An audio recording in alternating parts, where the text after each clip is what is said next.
rookies. My name is Agent Katarn, and today we're going to go over SCP-003. Object Classification, Euclid. Special Containment Procedures. SCP-003 is to be maintained at a constant temperature of no less than 35 degrees Celsius, and ideally kept above 100 degrees Celsius. No living multicellular organisms of Category 4 or higher complexity may be allowed to come into contact with SCP-003.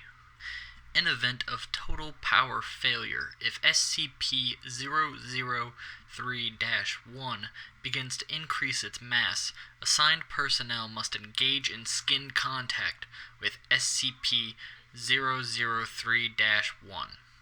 Ideally, personnel may use their body heat to return SCP-003-1 to above critical temperature.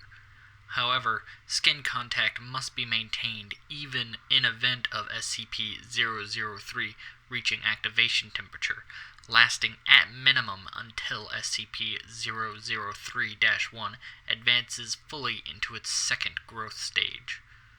Personnel who enter SCP-003's containment area must first be examined for body parasites of Category 4 or higher complexity, and sterilized if such organisms are present. All personnel who have come in physical contact with SCP-003-1 are to immediately report for sterilization afterwards. SCP-003-1 must not be removed from SCP-003-2 except in case of emergency procedures detailed above. Any significant change in SCP-003-2's rune activity, including pattern, frequency, or color, should be reported within 3 hours of occurrence. Cessation of rune activity must be reported immediately. SCP-003-2 must be supplied with power via the source-designated Generator 0039 at all times. Description: SCP-003 consists of two related components of separate origin, referred to as SCP-003-1 and SCP-003-2. SCP-003-1 appears to be composed of chitin, hair, and nails of unknown biology, arranged in a configuration similar to that of a computer motherboard. Testing reveals SCP-003-1 to predate earliest known circuit boards by a factor of thousands of years. SCP-003-1 is considered sentient but not actively dangerous except under certain conditions. SCP-003-1 was found on a stone tablet, SCP-003-2, on which it currently resides. The runes on SCP-003-2 are not part of any known language and emit pale, flickering light patterns. SCP-003-2 is controlled by a non-biological internal computer, the contents of which are mostly inaccessible without risk of damaging SCP-003-2. SCP-003-2 is capable of controlled emissions of radiation, including heat, light, and anomalous radiation types. SCP-003-2 contains an internal power source of an anomalous nature, which appears to have been losing power since several centuries before discovery. It is considered probable that SCP-003-2 was created for the purpose of containing SCP-003-1.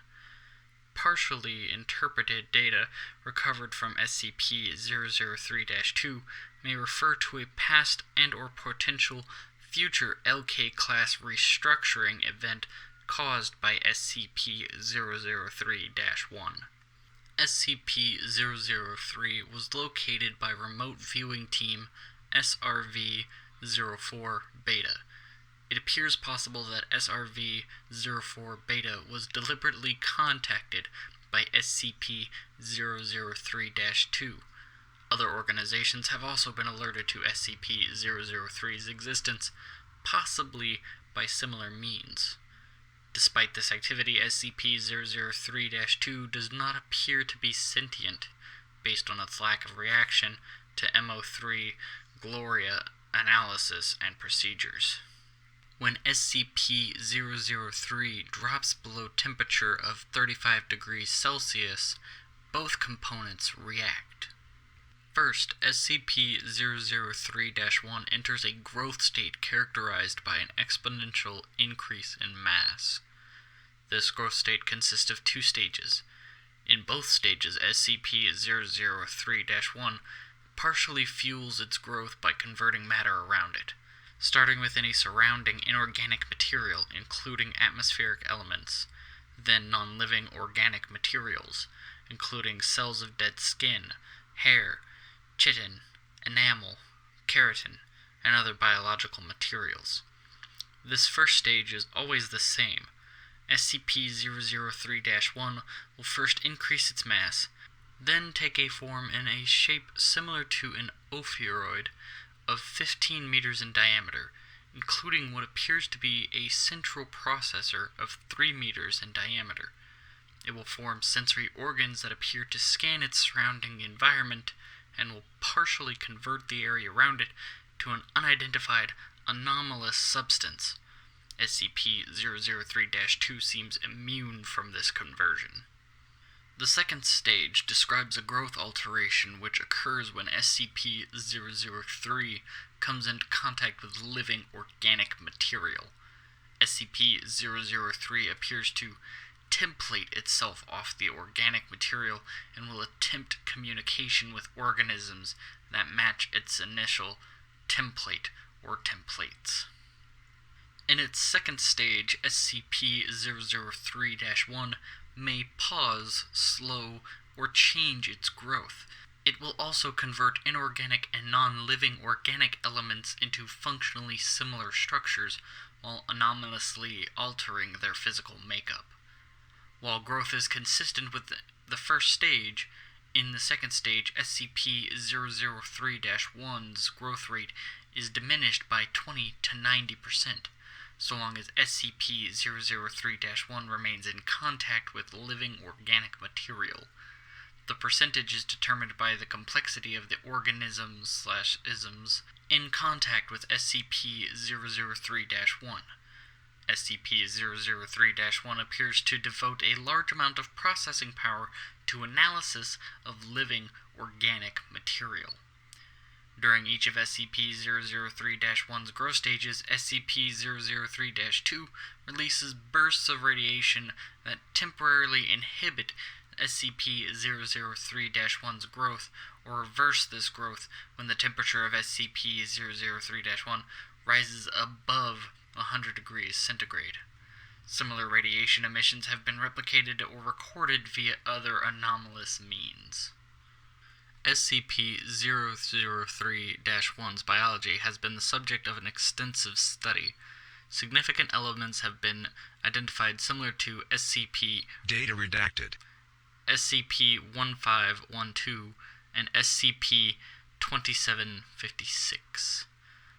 The latter two of which have no further confirmed connection with SCP-003-1 and have no known connection with each other, and none of which are fully understood, technically even less understood than SCP-003, thanks to extensive cross-disciplinary research on the SCP-003 objects. To date, no convincing analysis has been put forward which satisfactorily explains SCP-003-1's connection to these SCP objects or others, nor its connection to modern technology beyond appearance and potential mimicry via unknown mechanism. Addendum 003-1. Acting on information gathered from linguistic analysis of SCP-003-2's runes and comparative data analysis, research team MO3 Gloria has managed to establish a link between SCP-003 and Data expunged. for analysis of functions. SCP-003-1 must now be considered sentient and is to be kept at a minimum of 1 kilometer from data expunged and the resulting byproduct at all times. Addendum 003-2.